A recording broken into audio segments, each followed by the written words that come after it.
स्थिति के जो समीक्षक हैं वह कहते हैं कि अब 2003 के पहले का यह मध्य प्रदेश नहीं रह गया है, बल्कि जो देश का विकास का चक्का मोदी जी के नेतृत्व में तेजी से घूम रहा है, उसमें ग्रोथ इंजन की भूमिका यदि कोई निभा रहा है तो यह मध्य प्रदेश निभा रहा है। उसको आगे बढ़ाने का काम यह मध्य प्रदेश कर रहा है। यह बहुत बड़ी बात है। अब हमारा मध्य प्रदेश बीमारू राज्य नहीं रह गया है। रेलवे स्टेशन का जिस तरीके से आधुनिकीकरण हो रहा है, कामों की यदि मैं गणना कराऊंगा तो अनावश्यक मेरा पूरा का पूरा समय चला जाएगा। लेकिन एक बात यहां के किसानों के लिए मैं कहना चाहता हूं, क्योंकि मैं भी किसान परिवार का ही हूं, कोई मैं बहुत बड़ा बाबू नहीं हूं, कोई मैं राजा महाराजा बड़ा नहीं हूं, मैं सामान्य किसान हूं। किसानों के लिए एक बात जो मुझे अपील करती है, जो यह सरकार करने जा रही है, मेरे बहनों भाइयों, 1.25 लाख करोड़ रुपए से सारे देश में 1.25 लाख करोड़, 1 लाख मत मान लीजिएगा, 1.25 लाख करोड़ खर्च करके लगभग 700 से अधिक ऐसे भंडार बनाने जा रही है, गोडाउन जिसे कहते हैं, गोडाउन बनाने जा रही है। वो इसलिए बनाने जा रही है क्योंकि जो ही फसल पैदा होती है, आनन फानन कीमत पर किसान उठाकर उसे बेच देता है, क्योंकि उसकी घर की आवश्यकताओं को भी पूरा करना होता है। तो हमारी सरकार ने अब तय किया है कि किसान के सामने यह नौबत न आने पाए।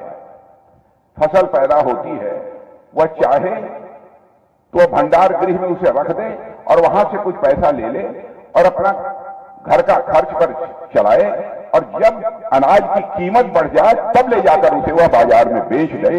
इसलिए यह सरकार इस क्षमता का निर्माण सारे देश भर में कर रही है। आपके क्या काम हुए हैं? अब जैसे यहां जो लोग बैठे हैं, मैं जानता हूं, यदि मैं आपसे पूछ लूं केंद्र सरकार की योजनाओं से किन किन लोगों का लाभ मिला है, तो मैं दावे के साथ कह सकता हूं अधिकांश लोगों को, किसी को 1, किसी को 2, किसी को 3 योजनाओं का लाभ तो जरूर मिला होगा। किसी किसी को 4-4, 5-5 योजनाओं का लाभ मिला है। अब मैं किसानों की बात करना चाहता हूं। हमसे कांग्रेस के लोग कहते हैं साहब 6,000 रुपया आपने किसानों को दे दिया, कौन सा बड़ा कमाल कर दिया। बहनों भाइयों, मैं किसान हूं, मैं जानता हूं 2,000 रुपया घर में किसान के लिए नहीं होता है, उसकी फसल बर्बाद हो जाती है, खाद नहीं डाल पाता है, बीज नहीं डाल पाता है, यह हालत होती है। अब मुफ्त का 6,000 रुपया यदि हमारे प्रधानमंत्री दे रहे हैं तो उसकी भी हमारे कांग्रेस के लोग आलोचना कर रहे हैं। इसका क्या मतलब है? बहुत सारी, मैं योजना की जानबूझकर चर्चा नहीं कर रहा हूं, मैं गिनाना शुरू करूंगा तो घंटे भर का समय मेरा इसी में चला जाएगा।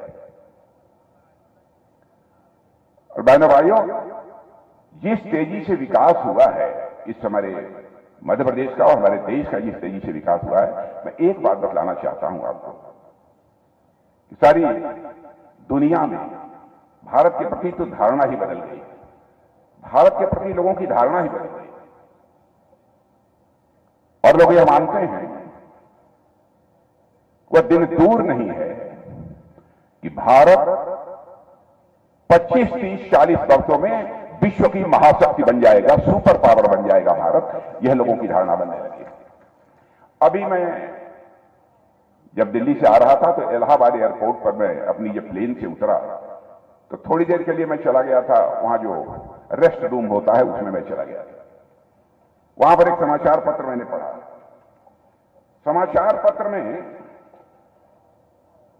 एक अमेरिका के एम्बेसडर ने, हम कहां रख दिए कागज भाई, देखो तो वहां है, मैंने नोट किया था, मैंने छोटा कागज था ना।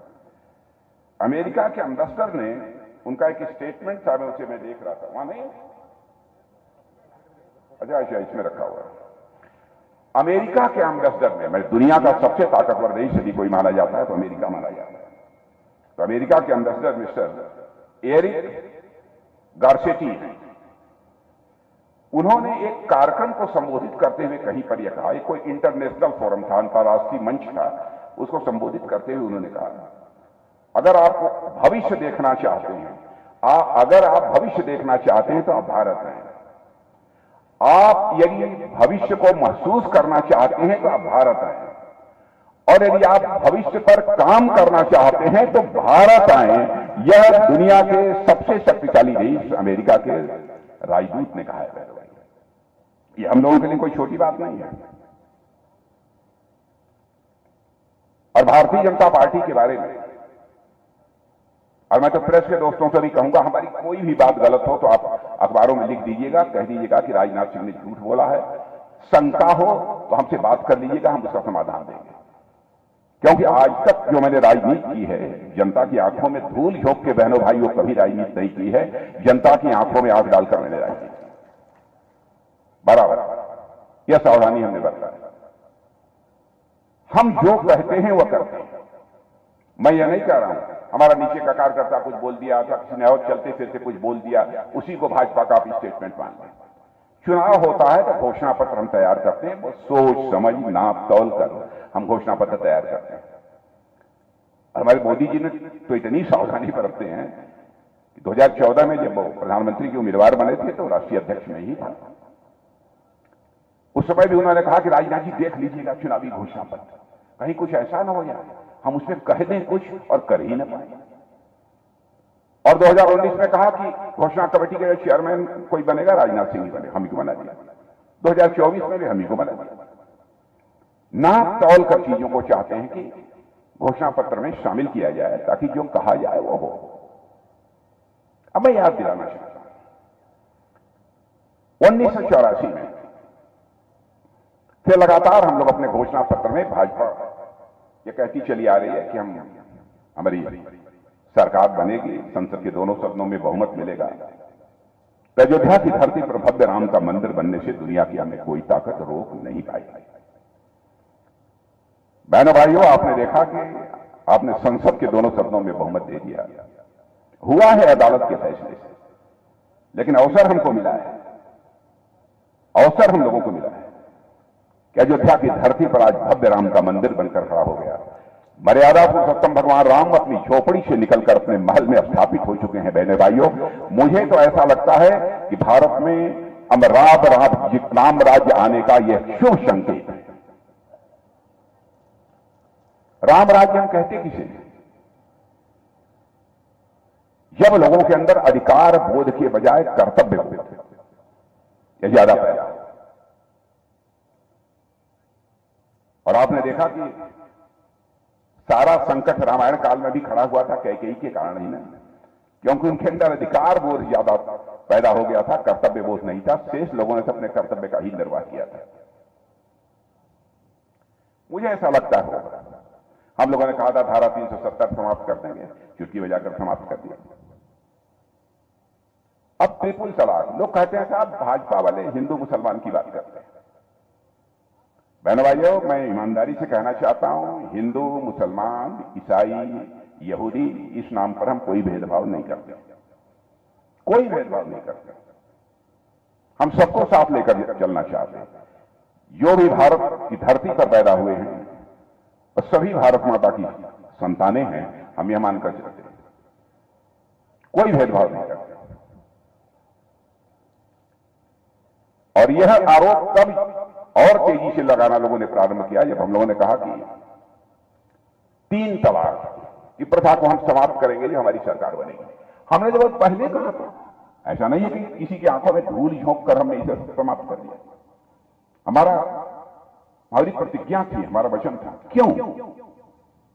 क्योंकि हिंदू हो, ईसाई हो, मुसलमान हो, यहूदी हो, पारसी हो, किसी परिवार की मां बहन बहनों भाई हो, हमारी मां बहन है यह मानकर भारतीय जनता पार्टी के लोग चलते हैं। नारी का सम्मान यह हमारी प्राचीन परंपरा रहा है। नारी को शक्ति स्वरूपा माना गया है हमारे यहां देश में। अब कोई किसी से शादी करके और 10 दिन के बाद 3 बार तलाक तलाक तलाक बोल दे, उसकी छुट्टी कर दे, तो दुनिया में कोई इसे भले ही बर्दाश्त कर ले, लेकिन भारतीय जनता पार्टी बर्दाश्त नहीं कर सकती। सत्ता आए अथवा जाए इसकी हमको परवाह नहीं है, लेकिन नारी शक्ति को अपने हिंदुस्तान की धरती पर हम कभी अपमानित नहीं होने देंगे। यदि मैं देखूं तो बहुत सारे ऐसे मामले हैं जिन पर की बहुत दिलेरी के साथ हमारी सरकार ने कदम लिया।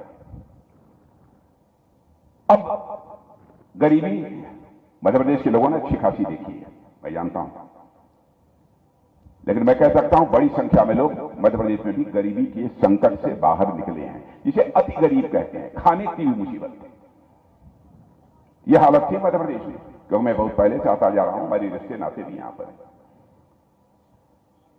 यह हालत हो गई थी, लेकिन मैं नहीं कह रहा हूं, एक नीति आयोग है और उसके अतिरिक्त दूसरी आर्थिक संस्थाएं हैं, इन लोगों ने कहा है भारत में 25 करोड़ लोग पिछले 10 वर्षों में मोदी जी के प्रधानमंत्री बनने के बाद गरीबी की रेखा से बाहर निकल चुके हैं। बहनों भाइयों, क्या इससे हमको गौरव की अनुभूति नहीं होती?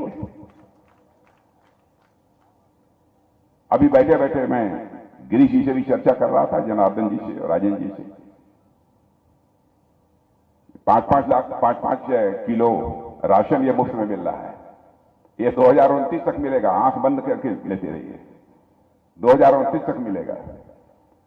और मध्य प्रदेश में मैं जानता हूं, मध्य प्रदेश का, उत्तर प्रदेश, बिहार, सभी जगह किसी किसी परिवार में 3-3, 4-4 लोग 5-5 किलो ले रहे हैं। ईमानदारी की बात है, आप लोग चुप्पी साधे हैं, लेकिन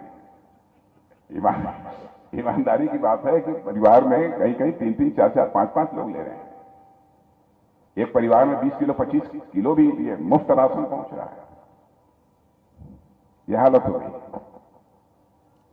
कोई यह कहे कि हम ये परिवार भूख से दम तोड़ दिया, तो मैं समझता हूं कि वह किसी भी सूरत में संभव नहीं। शासन की संवेदनशीलता, बड़े परिवारों की यदि माताएं बहनें यदि गैस सिलेंडर से खाना बनाती हैं, तो सबसे गरीब महिला को भी गैस सिलेंडर से ही खाना बनाने का अवसर मिलना चाहिए। ऐसी सोच पहली बार किसी राजनीतिक पार्टी के अंदर पैदा हुई तो भारतीय जनता पार्टी में पैदा हुआ। छोटी छोटी चीजें, 5 लाख रुपए तक का मुफ्त इलाज, क्या कहेंगे? ये कोई सामान्य बातें नहीं, बहुत सारी ऐसी चीजें हैं। सब मिला जुलाकर मुझे कहना हो तो मैं कह सकता हूं बहनों भाइयों कि हमारी मोदी जी की सरकार का ट्रैक रिकॉर्ड ये बहुत ही शानदार है, बहुत ही शानदार है ट्रैक रिकॉर्ड। भारत की प्रतिष्ठा मोदी जी ने सारी दुनिया में बढ़ाई है, इसमें कहीं दो राय नहीं। मैं बहुत सोच समझ कर बोल रहा हूं, हमारे पास आंकड़े हैं, मैं सिद्ध कर सकता हूं, तो कोई टाल नहीं सकता। पता नहीं आप लोगों को बताया है लोगों ने कि नहीं बतलाया है, लेकिन पढ़े लिखे लोगों को जानकारी होगी। धन दौलत के मामले में, इकोनॉमी की साइज, अर्थव्यवस्था के आकार के मामले में हमारा भारत पहले दुनिया के देशों में 11वें स्थान पर खड़ा था, और आज के 2 साल पहले ही हमारा यह भारत जो धन दौलत के मामले में, अर्थव्यवस्था के आकार के मामले में दुनिया के देशों में 11वें स्थान पर खड़ा था, वह जंप लेकर आज दुनिया में 5वें स्थान पर भारत आ गया है।